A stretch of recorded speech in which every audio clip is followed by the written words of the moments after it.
Hey everyone, and welcome to our chapter on variables. In this chapter, we're going to cover what variables are and how to use them. Variables are essentially the basic building blocks in code. Imagine you have this box, and in this box, you're going to take a piece of paper and you're going to write your name on it.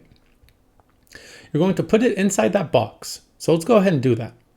In our case, we wrote John on that piece of paper. Now, every time we open up that box, we're going to get the piece of paper and we're going to read it out. We're going to see, oh, we have John inside of it. Essentially, that's what variables are. They store our data or our information. But what happens if we have multiple boxes or multiple variables?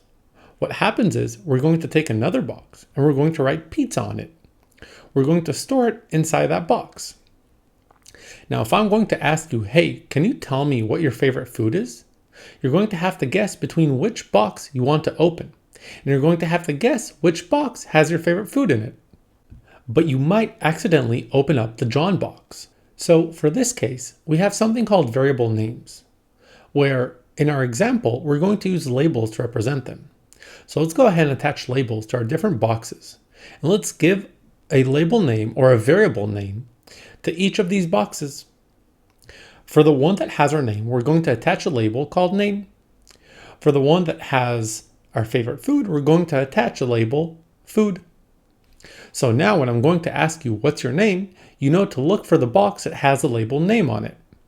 You're going to open it, you're going to take out the piece of paper and you're going to say, oh, my name is John. The same thing goes for food. So you might be asking yourself, okay, but what does this have to do with coding?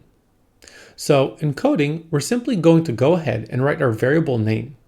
And remember, you want to use names that are very self-explanatory. They're very easy to understand what value they have inside these variables. So in our case, we went ahead and we created a variable called name. Then we put the equal sign. This means, okay, create the variable called name and let's assign it the value that's going to appear after the equal sign. In our case, this is John. Then we went ahead and created another variable called food. Once more, we're using the equal sign to explain to Python, now assign the value that's going to be coming up next into this variable. So we're assigning pizza to it. Now, I went ahead and created a couple more variables like age, and I put my age of 30 in it, weight, and I put 75.5 in it. This is kilos, not pounds. And then student is another variable that we have where we put the value true in it. That's simply creating variables in Python.